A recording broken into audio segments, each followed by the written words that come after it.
I do show you recording. Okay, thank you. Our first featured speaker is Rosetta Walker. She is the Queen of Inspiration and a multi-award-winning artist, a member of Toastmasters International, a member of District 52 Speakers Bureau, a division director and vice president of public relations of 2 Toastmasters clubs. She is a best-selling author with motivator Les Brown and other world leaders in the Mission Unstoppable book. She has over 25 years of experience and has hosted her own radio show. She's an actress and was listed for Oscar consideration for Best Supporting Actress for a role in the movie Canaan Land. She's a gospel singer, songwriter, entrepreneur, owner, and CEO of Walker Records Productions in California, R.D. Walker Publishing BMI, and is president of Rosetta Creations, Ltd. Her multimedia corporation is located in New York, and she's also the founder of Rosetta Walker Outreach Ministries, purpose-driven and using her God-given talents therein. She is a certified life coach, spiritual counselor, and leader. She helps people become a better versions of themselves, helping them to deal with everyday life and overcoming past failures. Her mission is to love and empower people during their life journey and encourage the achievement of their dreams, hopes, and goals in life. You are never too old to set a new goal. Boy, did I need to hear that tonight. I really appreciate that. Thank you, Rosetta. Do you want to say hello? Yes, hello everyone. I'm looking forward to talking with you today about romance and relationships. And then I want to turn to our co-presenter, Thomas Iland. Thomas was diagnosed with autism at age 13, and since accepting his diagnosis, he's been recognized as an award-winning author and thought leader. He left his career as a certified public accountant in 2015 to become a keynote speaker, certified human potential coach, and diversity, equity, and inclusion consultant. He's now the owner of Come to Life Coaching, which is based on the title of his best-selling book, Come to Life, Your Guide to Self-Discovery. His mission is to empower individuals on and off the autism spectrum to live the life of their choice. Thomas has spoken at the United Nations. He gave a TEDx talk entitled How to Come to Life and is one of only 95 Toastmasters International accredited speakers in the world and the only person on the autism spectrum to achieve this designation. Thomas currently lives in Santa Clarita, California, with his fiancée Rosetta. He recently received the Junior Chamber of Commerce International prestigious 10 Outstanding Young Americans Award. He's finished 7 marathons, 2 half Ironman triathlons, 2 full Ironman triathlons, and he recently broke his own Guinness World Record as the world's oldest person with autism to finish a full Ironman triathlon. Please welcome Thomas Iland. Wow. Hi, Thomas. Yes, if you could please stop the share of your screen and I can begin the share of mine.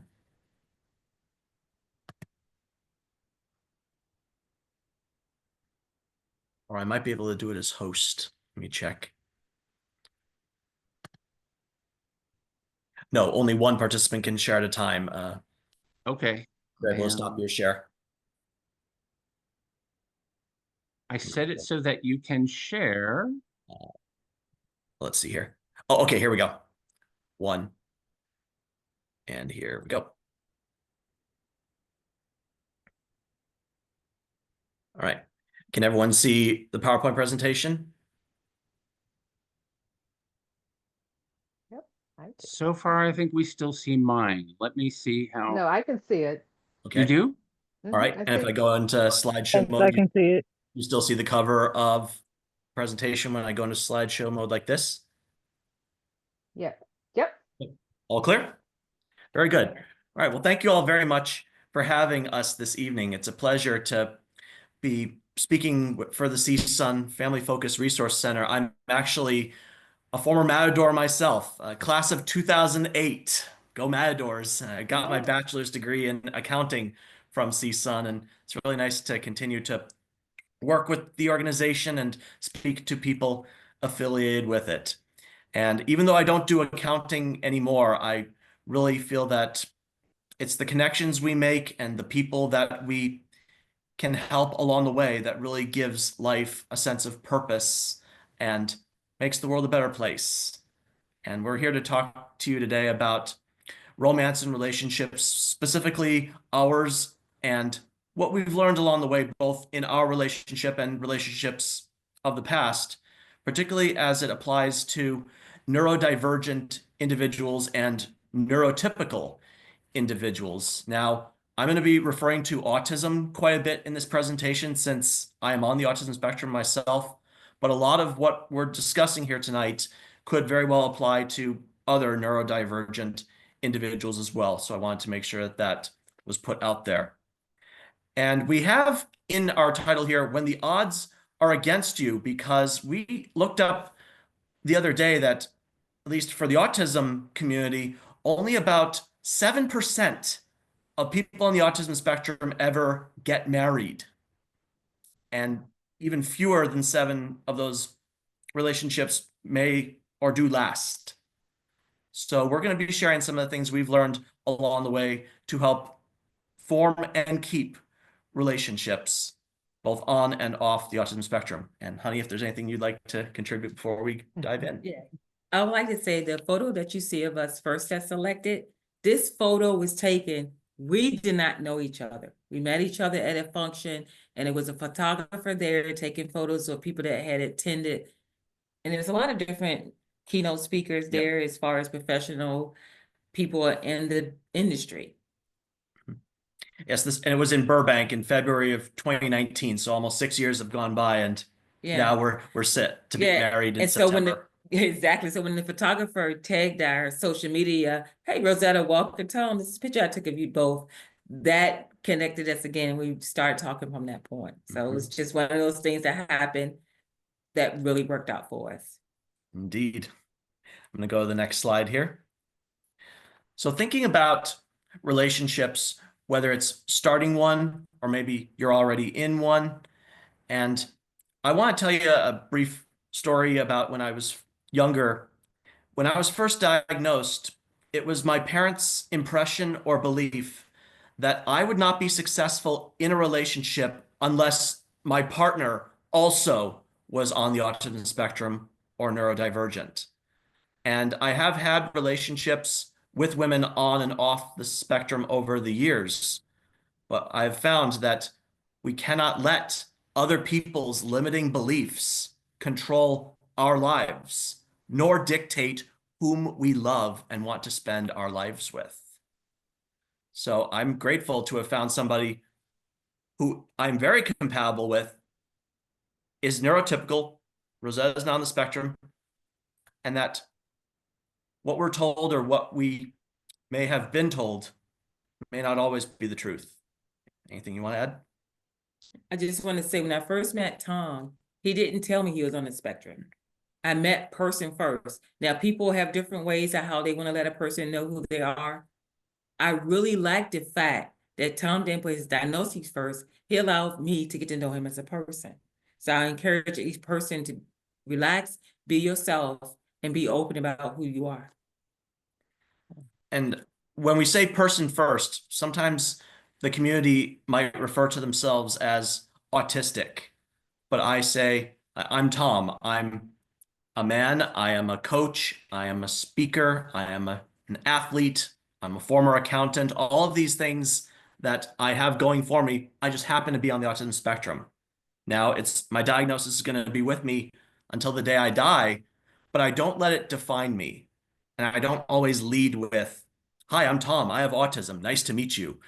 And I think that allows for a good tone to be set and allows my partner to better understand and know and accept me for who I am and not my diagnosis. Yes, there are elements of my diagnosis that may come up in a relationship, but I'm not letting autism dictate where our relationship goes. So I encourage you all to think about the people that are neurodivergent in your life.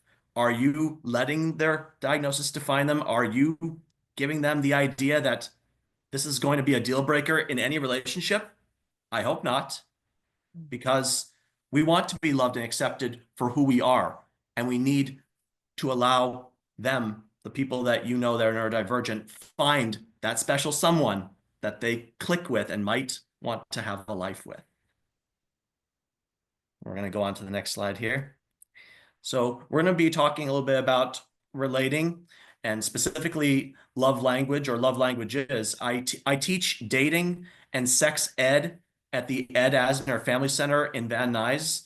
And we talk about this, how one gives and receives love. We'll be going over those details in a moment.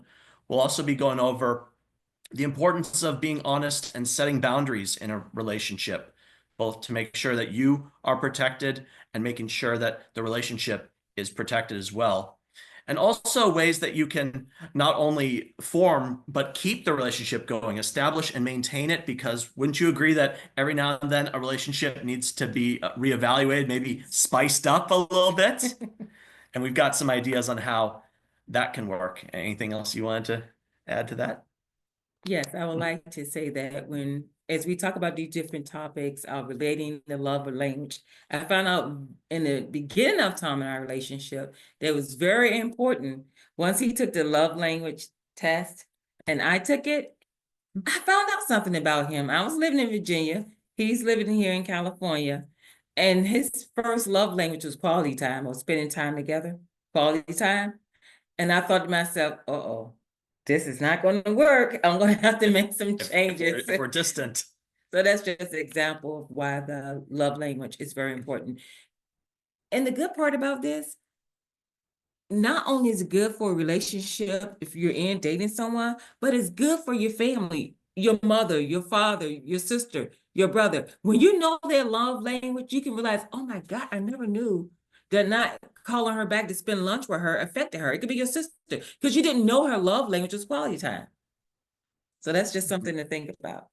And it can happen with family relationships or work relationships as well. Like, let's say you have to take a client out and you know that they're about acts of service. You do something for them that they're not expecting as an act of service. You could win over that client and build up and gain their trust. So this doesn't just apply to romantic relationships. It can also apply to professional and personal ones. Yeah, and think about that, words of affirmation. You are an awesome boss. I am so glad that I'm on your team.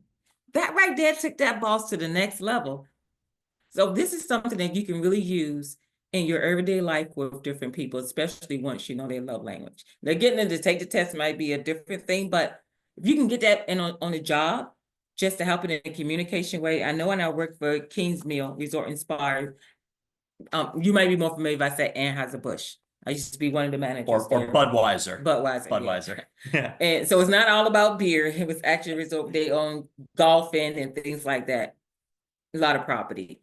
And when I was there, before becoming a manager, I took a personality test. And once I learned my personality, from that point on, was able to pinpoint different employees' personality. And that helped me to be a better director for them. And not only that, to be able to understand.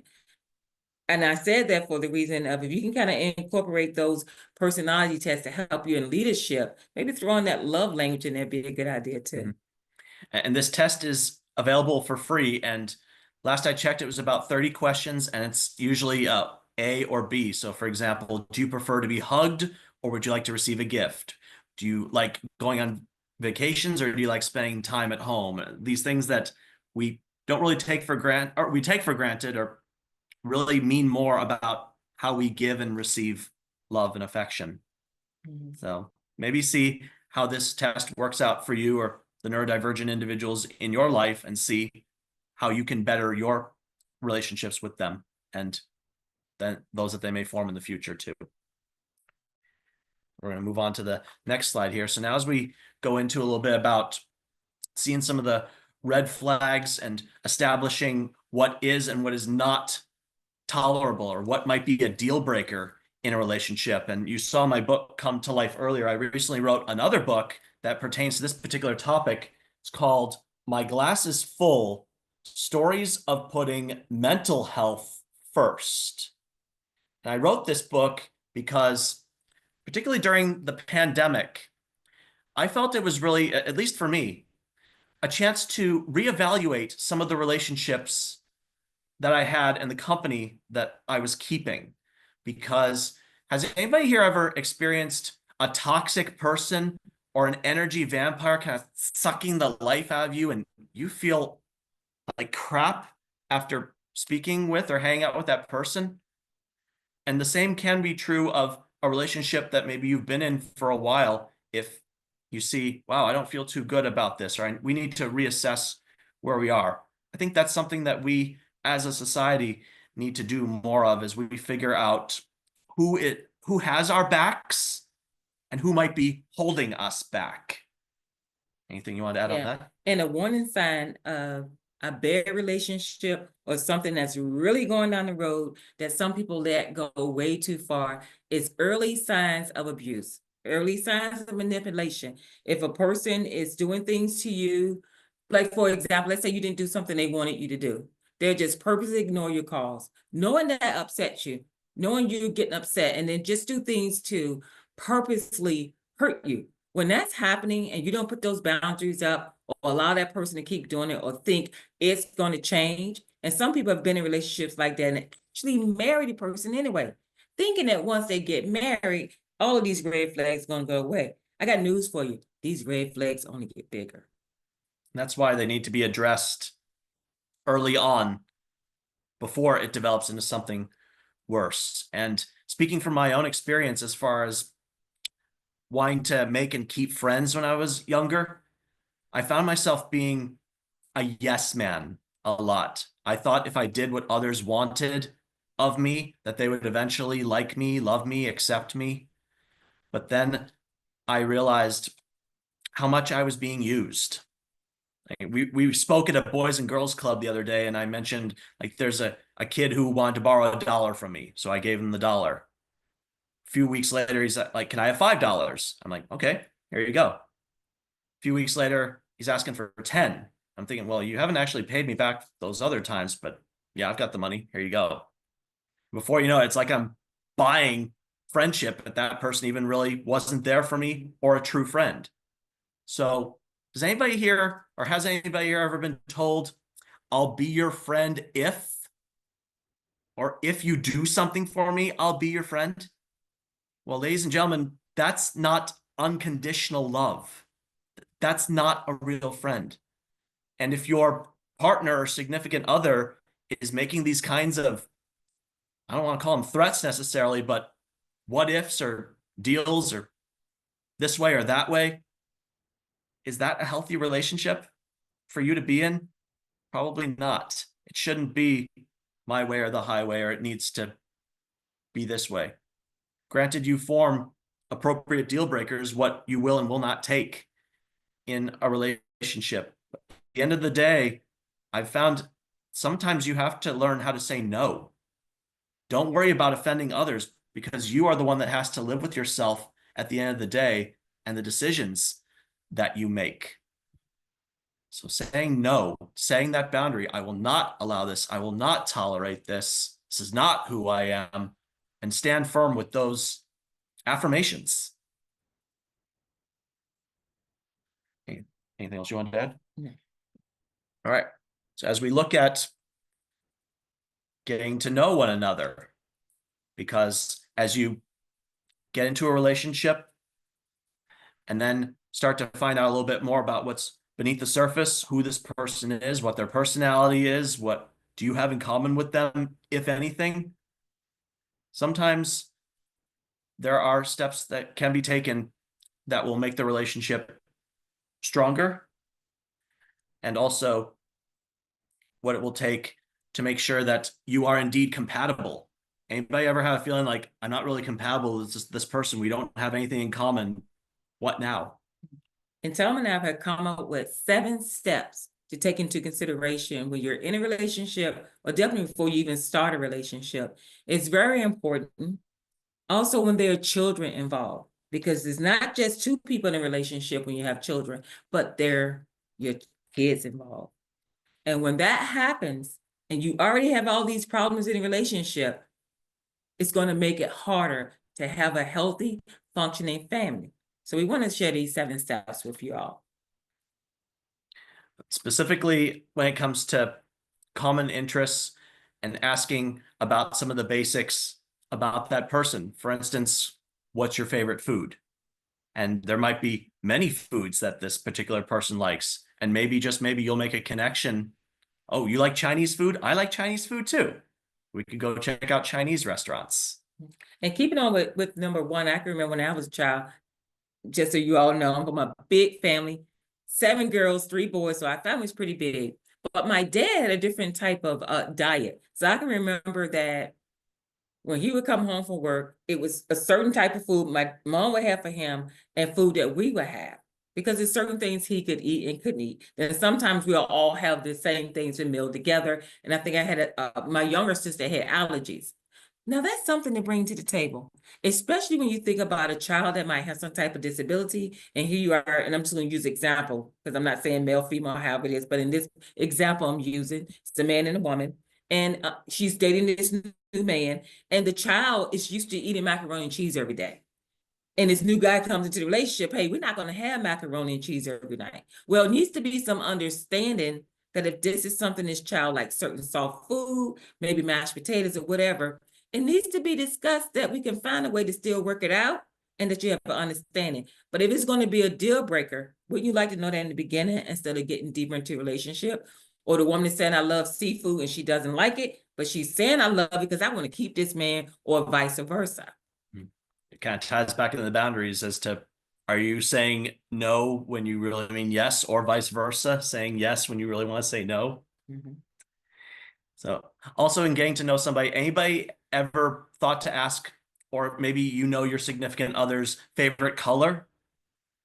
Because there's a wide spectrum of colors there. And I know Rosetta really likes royal blue. We went with You're that. wearing it. Yep. We usually color coordinate, a little something we do for our Yeah, presentations. I was going to wear my crown, but he didn't wear his tie, so I didn't on the crown. If he had just a little something we do. So favorite color, or how about sports? Whether you play or watch any particular sports, going to a game or watching a game could be something that you both get to do as a couple in a relationship. Yeah. Same goes for music. If you have a favorite song, a band or a musician or a genre of music, going to concerts and other places where music is played. And we're talking about these things because it affects your emotion. You know, when you hear a song that you really like, the moment you hear that song, doesn't it change your whole vibration? So just think if your partner or maybe your kids are in a bad mood, when you play that favorite song, it can change the whole atmosphere.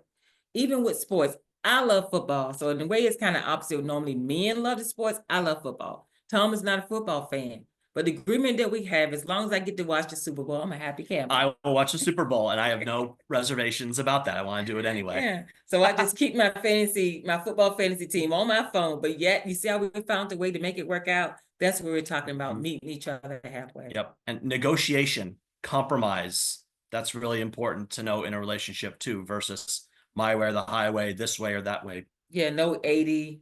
Mm-hmm. And the other person only gets the smaller percentage. You got to meet each other halfway. We also have, what do we have in common as far as hobbies or special interests? Now, as many of you know, people on the autism spectrum have their special interests. If they happen to find someone else who also is into that special interest, more power to them. And anything that can be done to see that they are able to have fun together. Because wouldn't you agree, those relationships you've had the longest, like maybe you're still in contact with someone that you've known since you were a kid, that you have fun when you're with this person, even after so many years? Or there's a special hobby or an interest that keeps your relationship going through thick and thin? That can really maintain a relationship even when the chips are down. Something you wanted to add? And when you're talking about hobbies, it can be all across the board, different things. I know Tom likes Star Wars. He's selling some of his Star Wars stuff though, but he still like it, and I wanted to keep the some of it. Right. Like, it's kind of cool. When you think about that, it might be something that you're not interested in, that your partner or your loved one might do. But when you take time to just kind of get into what they're doing a little bit, not overshadow, because some people like to have their stuff, to themselves. But when you just take the time to show an interest in what they're doing, and even just giving space, things work out so much better when a person is free. It's nothing worse than hiding what you really love to do and what you really enjoy doing, because you're afraid the other person might not approve of it or might not like it. And another thing that has really allowed our relationship to continue to thrive is we work together on goals and we support one another in those goals, both individually. We each have our own lives, our own goals, but we also have things that we do together, like this presentation, that move things forward for us and make a difference in the world. And as we look at what's not only happening now, but happening down the road, if you remember the cover slide, we were mentioning how the odds might be against you. We each have our own individual books. We're going to be writing a book together. So it's called They Said We Couldn't, So We Did: Making Relationships Work When the Odds Are Against You. As I mentioned earlier, with only about 7% of people with autism getting married, there's cultural differences, there's upbringing differences. Sometimes family members may or may not approve of a given relationship. So all these things that seem to be giving us an uphill battle, we still find a way to stay united, find the commonality, and realize we are better together than apart. Yes. And another thing that some people do, and really listen to what I'm saying right now, they will agree to disagree. Now think about that. When you agree to disagree, I'm saying, I don't want to hear what you have to say. And you're saying, I don't want to hear what you have to say. We didn't agree anything. That means that problem is still there. I don't know who came up with that quote. I don't know why it's there. And maybe it made sense to someone. But as I look at it as a professional and I look at it as a certified life coach, that's not healthy because it's going to come back again. It's better to discuss what you need to discuss and try to reach a consensus. Reach your understanding. Because if I just keep seeing it my way and I don't want to hear his way, believe me, it just go down the road, you throw it back, and it comes back again. It's not going to go anywhere. So that's something that Tom and I do. We discuss what it is that he like, what I like, what we don't like, and we try to get an understanding. Because a lot of people end up in places where they don't know, where did we go wrong? When did we mess up? Where did it all go wrong? And even with children, if you got teenagers, I know I have a daughter, she's grown there, but when she was a teenager, she changed. Things was different. And I had to change how I approached her. She was no longer my little girl that I can just, hey, you do what I say do, and this is how we're going to do it. It doesn't work like that. I had to start talking to her about what's going on in her life. Because if you keep the communication open, you're going to get honest answers. When you shut your child down or you scold them from everything, then they're not going to feel comfortable with telling you stuff because they're going to feel like, if I tell you, I'm going to get in trouble. Or if I tell you, you're not going to understand. So we have to think back to when we were a teenager to be there for our children. And when they come to adults, we have to be adult and listen to one another and not just want to have it our way or the highway. And I briefly touch on this topic in my glasses full about parents that might be helicoptering a little too much, hovering over the relationship, the person, making sure everything's okay, waiting for there to be trouble so they can swoop in and save the day. Do you think that's healthy for your kids' relationship? Because I don't know about you, but if they feel like they always have to answer to somebody, or they're constantly having to look over their shoulder, or even ask their parents' permission to live their life, how is that going to help with their happiness, their progress, and their quality of life? I really feel that too many people who are neurodivergent are feeling a sense of hopelessness, depression, rejection, because they're living a life that is not theirs. Or as I mentioned with those limiting beliefs earlier, they feel like they have to measure up to someone else's expectations instead of looking at what they really want and who they love and what kind of life they want to lead. And to get on the track of love and romance, let's give you some sweet talk. We're going to give you something sweet now. if you've been in a relationship for a long time, or if you're married and you feel like you're starting to lose some spice, remember this, continue to date. Sometimes once a person been in a relationship for a long time, you get into a routine that the person is always there, so you kind of neglect them or just take it for granted. But every now and then, prepare that nice meal, go out to eat, put money aside if you have to plan, go see a movie, do something together, go bowling, but continue to always date each other. Yep. Date night is a big deal in a relationship. And something we did for a while rather consistently was we went to filmings of a comedy late night show. Has anybody ever seen After Midnight on CBS? It comes on after Stephen Colbert. Well, we got access to the stage, the audience where they film it, and we were going like every couple of weeks, and they got to know us on set. The audience warmer recognized us, so we shared in the laughs and that time together watching and seeing this show. Yeah, we turned into a date night. Then we saw Steve Harvey on the Family Feud. Like, yep, we went to Family Feud as well, and turned into a date night. We said it to keep that spice, keep the spice going. Because if it's for us, it's us too. Because like I told you earlier, my daughter's grown, so it's just Tom and I. We don't have kids in a relationship, but I still have the experience and understanding when you do have a family, you do have kids that's involved, but you do have to make time for yourself. You do have to do that. All right, we're going to go on to the next slide here. And as I mentioned before, the relationship needs to be reevaluated every now and again, particularly when there's been a significant change or something that has resulted in altered circumstances, and making sure that you are still growing together rather than apart. Mm-hmm. Because I was in a relationship with a woman on the autism spectrum years back, and I felt like we were growing apart. As far as analogies go, I was shooting for the stars. She was having trouble leaving the launch pad. And after 4 years, I decided I can't do this anymore. So we need to make sure that the relationship continues to be on the proper course, and that both of you are still having the same end game, the same goal, the same path in mind. Otherwise, the relationship could take a turn for the worse. Exactly. And you see, we talked about the 7 steps. We're here at number 7. And I think this last step, 7, is the most crucial one, because it could be a deal breaker. Why I say that is you dated for years, or you've been in a relationship for years, and you find out this person is not into what you're into. I've been through that. Like Tom said, he dated someone for a long time. I was in a relationship a long time thinking we were headed the wrong direction. I'm a type of woman, I'm into ministry, always have been. This guy said, well, you know, when we're married, if you're still going to preach in that pulpit, it's over with our divorce. And I was thinking, oh my God, help me. Why didn't I bring up religion? Why didn't I discuss this? I never knew.